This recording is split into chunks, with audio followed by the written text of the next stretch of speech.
Hello, I'm Nick Tyrone, neoliberal centrist dad, with you once again for an episode with the title, as you will already know because you've clicked on it if you're watching this on YouTube, but if you're listening to it on the radio, you won't know.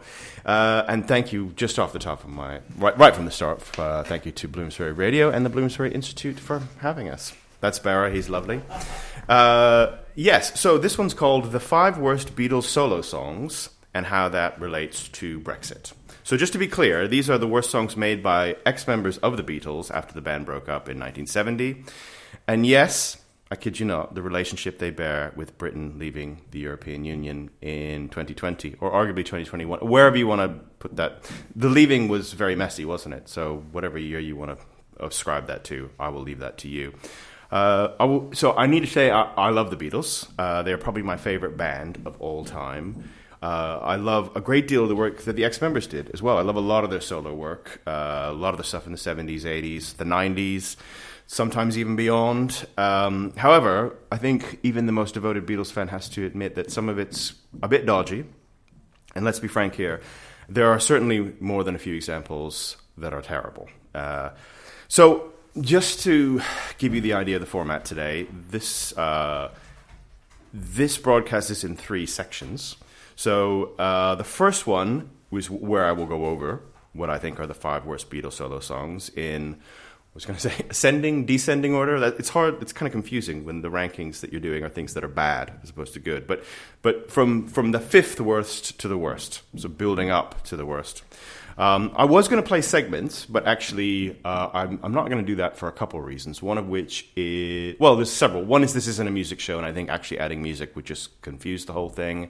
I think second of all, that copyright issues might pop up in terms of this on YouTube, so I was concerned about that. And also, these are bad songs, so I don't really want to inflict cruel or unusual punishment on my audience. Obviously, I will have text, flashing on the screen for each one of the 5, and you are by all means welcome to check them out yourself and verify whether my opinion on them is correct or not. I leave that to you, just with a health warning.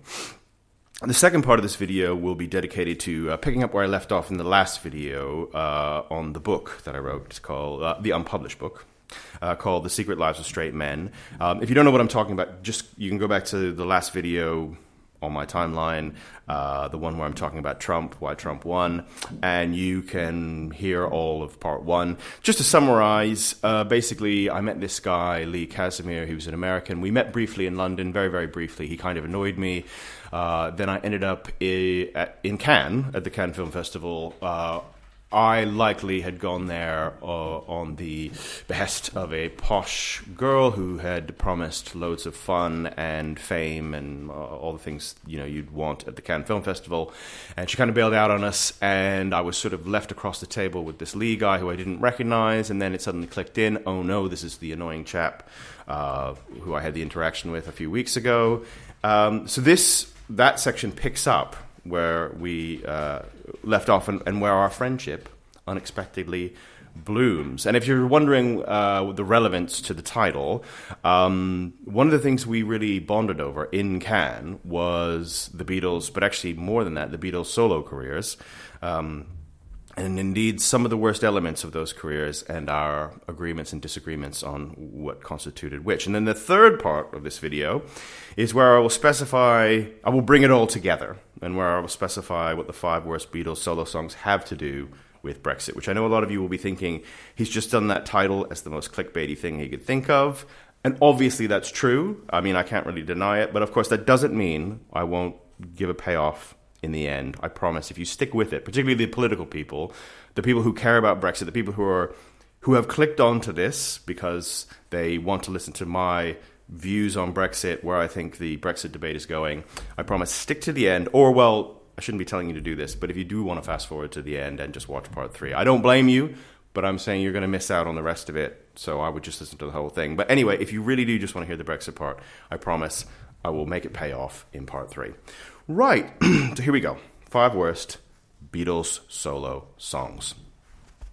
Right, at number 5, I've got Power to the People by John Lennon. Now, straight off, I will be alienating a whole host of you. I know that right away, I've had a lot of click-offs. I've had a lot of people just going, nope, and they're out of here, particularly John Lennon fans or a lot of people who are, I don't know, very left-orientated in their politics might get really angry at me for picking this as one of the 5 worst solo Beatles songs. And even those who aren't that way inclined might say, seriously, there's some pretty bad solo Beatles stuff. I mean, come on, think of some of the Paul McCartney 80 stuff. Promise we're getting to it. Are you really picking Power to the People? Is it really one of the bottom 5? And I have to say part of it is personal. It's just one of those things that as the years go by, I kind of find new ways to load this song. And a lot of it is political. I have to just give that its due. So one moment there was a Rejoin the EU march in London in March of last year. And see, I'm bringing in the Brexit material early. There we go. You already had Brexit. It's coming in. It's all feeding in. It's all conceptual continuity. And there was a video that went viral of some older people dancing. They were holding EU flags, and they were dancing to Power to the People by John Lennon. Now, it's one of those weird things where, how should I put this delicately? Nothing has ever made me feel more Brexity in my life than that video. I mean, honestly, I just think something broke in me while watching it. I mean, I know I've pontificated a lot to you about why I stopped writing This Week in Brexit Land, the Substack newsletter. But you know what? I hate to say it, but I think the Power to the People video had a lot more to do with it than I have previously credited. It was a bit like, what are we doing? Where are we going? How did wanting to stop or reverse the worst decision ever made by the United Kingdom, in my opinion, get wrapped up in... I mean, this is the thing about this song. It's just, there's a certain kind of middle-class smugness going on. And yes, I genuinely do think the song had something to do with it. Like, if the people dancing with the EU flags had been listening to, like, Bohemian Rhapsody or something, I wouldn't have been that annoyed about it, I don't think. I would have been like, okay, well, that's a bit odd, but, fine. And that's why I've sort of picked on Power to the People, because I kind of think it is John Lennon at his worst. Now, John Lennon was a genius. He was a songwriting genius. He was a musical genius. But his political takes were kind of weird and kind of a little bit all over the place. And I wouldn't kind of mind that so much if it wasn't for the fact that he's John Lennon. And the Beatles are as influential as they ever are. And I think Lennon himself is probably as influential a figure as he ever was. And I think that's mostly great because, like, as I say, Lennon was a genius and he wrote loads of brilliant songs. But I think his politics have kind of, they're still sort of there. There's something about Lennon's politics, and I think some of the worst of the left is what I would say. Some of the worst of it. So it's kind of annoying, and again, it's just one of those things. I really think that video made it hard for me to keep arguing about rejoining the EU. I just sort of felt like, I could sit here and argue all day long about how, the benefits of being in this single market and how from an individualistic perspective, freedom of movement was good for everyone involved and all that sort of stuff. But all Jacob Rees-Mogg or Nigel Farage have to do is play that video of the people dancing at Power of the People. And I'm left going, I guess you sort of have half a point. Anyway, moving along. Number 4, I have Spies Like Us by Paul McCartney. Given this was the soundtrack song to a 1985 film about spies during the Cold War, you might think that I have a political angle on this one, but I don't. It's just rubbish. A lot of criticism of Paul McCartney is around the idea that he's a lightweight. This is a classic. It's the classic criticism of him from a lot of people, particularly music snobs, a lot of people who just kind of feel like Lennon was the be-all, end-all in the Beatles, and George Harrison was kind of cool, and McCartney was just this like showboater, and he didn't really have that much to do with it, which is obviously nonsense. I mean, the band wouldn't have been the band without McCartney. McCartney, like Lennon, is a genius, but some of it is not entirely unfair in terms of his solo material. Just to say, he did have some brilliant work as a solo artist. Band on the Run is amazing. A lot of his early work right after he left the Beatles is really quite solid. But he really lost his way in the 1980s. Now, to be fair, loads of artists who came to fame in the 60s or 70s really lost their way in the 80s. It was a time of losing one's way musically, shall we say. But there are just chunks of 80s cheese that I loathe now more than ever. A lot of it, actually, a lot of 80s cheese just sort of flies by me. I don't really mind it. A lot of it, being a kid in the 80s, so much of it annoyed me, and it seemed about something, and there was a kind of like an idea behind it, and I really got upset at a lot of sort of the cheesier sort of stuff in the 80s. Now, a lot of it I kind of like because, there's a nostalgia involved, and time kind of dampens down that stuff. And now that it's not, culturally all-consuming and ubiquitous, you sort of go, okay. But there are chunks of 80s cheese that I loathe more, that just somehow I loathe them more than I did in the 80s. And Spies Like Us is kind of the perfect representation of that. Right, moving on. Number 3, the third worst song by an ex-member of the Beatles after they broke up, is Drumming Is My Madness by Ringo Starr. Now, I love Ringo Starr. If I could hang out for an hour with only one Beatle, at any point in time, so I can do this in 1964 or whatever, it would still be Ringo. I think he's the coolest one. So it hurts my heart to say this, but it is, and I think I'm just making an obvious point, but a lot of his solo material is fairly terrible. He had that one album in the early 70s, I think it's just called Ringo, where all the songs were written by the other, like Lennon and McCartney, but I think other than that, I mean, a lot of it is pretty seriously poor. And then you get to the 80s, and it's like the problem that you had with McCartney is like compounded exponentially because, Ringo, for all his coolness, is not a musical songwriting genius like Paul McCartney. And when he did sort of try and write his own stuff in the 80s, it was pretty bad. I mean, the thing about Drumming Is My Madness is, at least if like there was a lot of drumming on it, or it was a bit mad in some way, I guess it wouldn't be too bad, but it sort of doesn't really have either element. So, sorry, Ringo. But yeah, you're in at number 3. Second worst Beatles solo song is, some of you might call this unfair, because this wasn't actually released at the time. Although it was released on, this particular song was released on the Japanese version of Flowers in the Dirt. So McCartney did officially release this, so I'm not being entirely facetious. The song is P.S. Love Me Do by Paul McCartney. Now, just for background, in 1987, McCartney obviously realized that Sgt. Pepper's Lonely Hearts Club Band, the 20th anniversary of the album being released, had come up.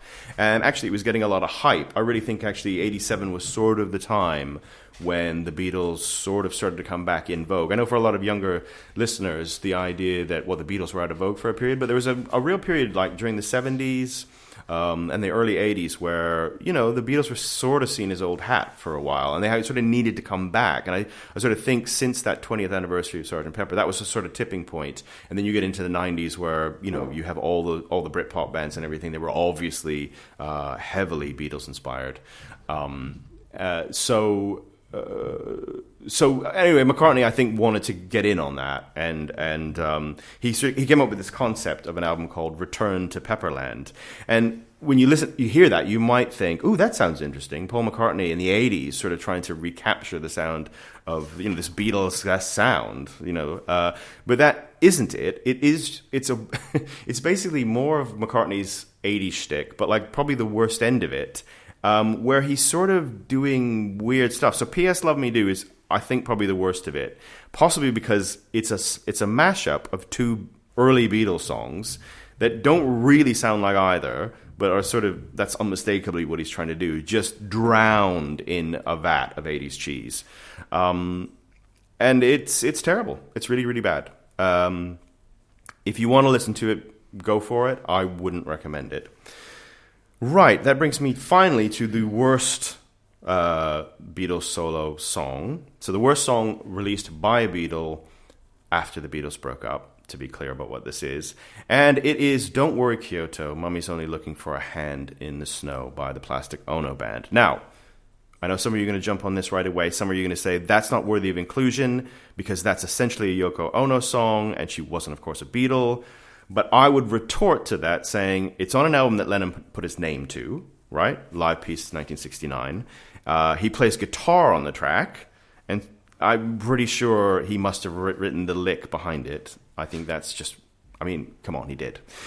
So it probably is the very least half his song. And like I say, he did put his name to it. So I think you have to kind of give it to him. Now, over the years, some people have tried to reinvent Yoko Ono's music is groundbreaking, sort of proto-punk. And I want to say at the moment, like, I don't think she was responsible for bringing up the Beatles. I think there's a certain misogynistic tone to all of that. I also think Yoko Ono was actually a fairly decent artist. It's just that, I mean, how should I put this? She has a terrible voice. It's quite bad, and she's not even trying to make it sound good. I think she's trying to make it sound as bad as possible. And this is just pure Yoko caterwauling over Lennon and Clapton mucking about. I mean, it barely qualifies as music. And I'm saying that, I mean, I can appreciate the most experimental of music, anything from, I don't know, the most sort of obscure 20th century classical to free jazz to, I don't know, Weasels Rip My Flesh by Frank Zappa. I mean, I like experimental music. I like weird stuff. But it's just that Ono's singing voice, at least at this point in her career, was just actively unpleasant. So, as a piece of music, it's just awful. I mean, listen to it if you dare, and you know, tell me any different. Right, that's part one. Those are the 5 worst Beatles solo songs. So part 2, just to give you, again, some background. The Secret Lives of Straight Men was a book that I wrote a couple of years ago. It looks at the importance of male friendships, and it's through the lens of, you know, masculinity crisis in the West, all that stuff you want to talk about. If you... if you do disagree with the idea there's a crisis of masculinity, I would go back to my last video, Why Trump Won. I explain it in more depth there. But I would obviously just in shorthand say Trump winning in America in November, the number of young men in Germany who voted for the hard right. I mean, and hard right's probably the most generous way I can describe them. Alternative for Deutschland. I mean, something's going on here whether you like it or not. Anyhow... like I say, in my last video, I did the sort of warm-up to meeting Lee, and it's sort of, he's a filmmaker, American guy. He ended up walking from Madrid to Kiev and making, almost entirely alone, filming the journey on foot and creating a film out of it, which he managed to get into the Slam Dance Film Festival. Like I say, if you want to hear the first part, it's all in, Why Trump Won. But what I'm going to do here is I'm going to pick up from the moment that Lee and I found each other face to face with the only people we knew in Cannes, looking at the Cannes Film Festival, thinking, well, we don't like each other. Let's try and make the best of it. As I left off with last time, oh, rubbish, I thought, sitting across from Lee. This was well below my worst case scenario for the Cannes trip, But look, Lee was the last one left standing, so I figured how to make the best of a bad situation. Maybe the kid wasn't as awful as that first meeting led me to think. I, sort of told myself without being entirely convinced. So we had a bad meal. I paid the tab, and Lee and I started walking down the Croisette. That's the big main drag along the beach in Cannes. And we just started talking about things that interested us, and what quickly became apparent, it was the freakish amount of stuff we had in common. Frank Zappa, Werner Herzog, Crispin Glover, Pavement, the Beatles. Even our disagreements were fertile grounds for conversation. Just to quickly run over that, I had a footnote in the book. I think most of you will know who Frank Zappa or Werner Herzog is. If you don't, just Google it. It's not that difficult. Crispin Glover probably needs a bit of just unwinding. He's an actor, an American actor. He was best known for playing Marty McFly in Back to the Future. That's the thing he's most known for. But basically, he had bit parts in big Hollywood movies from then on. But then he made a trilogy of extremely transgressive movies. The first of is called What Is It?, which kind of has to be seen to be believed. Very strange guy. He was also famous for almost assaulting David Letterman on his program. Which is one of those classic YouTube clips that I would advise you, if you haven't seen it, to check out. Pavement were a California band that was big in the 90s. They were kind of an indie band in the 90s that had a moment in the sunshine where people sort of thought they might be like Nirvana, but actually they were a bit too bookish and odd, and so they always had a cult following. I still think their material is great if you want to check out Pavement. Maybe I'll do a video on Pavement and how they relate to Brexit. I don't know. We'll see how this one goes. But anyway, this was Lee and I's initial conversation about the Beatles solo albums. Lee, I think Band on the Run is better than any Beatles album. Me, you've got to be kidding. Lee, nope. Me, McCartney's solo stuff is mostly awful, but I'll admit Band on the Run is okay. You're implying Lennon's solo stuff is better? Lee says. Me, his solo work is totally solid. Lee, come on, man, he had tons of dogs. Oh Yoko? By the way, I quite like Oh Yoko. I didn't even think about it for the top 5. I wouldn't even put it on the top 50 worst. I'd probably put it on the top 20 best. But anyway, Lee had a go at it. Me, I never minded Oh Yoko, I stressed. Come on, apart from Band on the Run, name a decent McCartney album. Lee, Flowers on the Dirt. Me, come on, man. You must be joking. We had so many straight man fill-ins to choose from the first couple of days together in Cannes. We spent wading through them all, just over and over and over again. The way our friendship began was more like the way two teenage boys might sort of fall in love and, fall in man love, as you do when you're a teenage boy, as opposed to two straight men meeting for the same time. Made even odder by the way that I was 8 years older than him. Just for clarity, the fill-in, and this is important to the book, is what straight men talking about when we're trying to avoid discussing our feelings, which is, of course, most of the time. Most of us can talk about, personal stuff with wives, girlfriends, etc. But we tend to sort of use the fill-in, which is we talk about something else. We talk about football or any sport or, well, which Beatles solo songs are the worst. So anyway, Lee and I really got close, and we absorbed the horror of the Cannes Film Festival together side by side. We saw some good films. We saw some terrible films. We hung out on the beach when we weren't watching movies, talking about Zappa. We did a lot of Herzog impressions. We'd look at the beach and we'd say, "All I see on this beach is destruction and murder." And that would be me trying to do Herzog. And Lee, I can't quite do an impression of Lee's Herzog, but bear with me. "It makes one feel like a clown," Lee would add in his version. And I think we had there were different strengths and weaknesses in our Herzog impressions. I saw some great films, actually, at Cannes that year. This was 2003. They were actually outnumbered by the bad ones I witnessed. I mean, for people who haven't been to a film festival before, an international one, you'd be amazed at how many of the films are actually genuinely really bad. So I think the worst one was there was this Australian movie that was so bad that the director and the producer were booed at the end of the credits. Like at Cannes, the main members of the crew, usually the director and the producer and maybe the director of photography and maybe some of the main actors, will sort of stand up and get an ovation from the crowd. And this usually happens, it's a perfunctory thing, usually even for some of the worst movies. But this one had boos. It was pretty bad. I mean, to be fair, at one point in the movie, there was a POV shot taken from the perspective of a 6-month-old baby that was dead. So I think that's shorthand for how bad the movies are. I did feel bad for the director and the producer getting booed, actually. And I did sort of imagine, you get your film into the Cannes Film Festival, and it's just all these, French and American film snobs, and they're just booing you. I mean, how horrible that would be.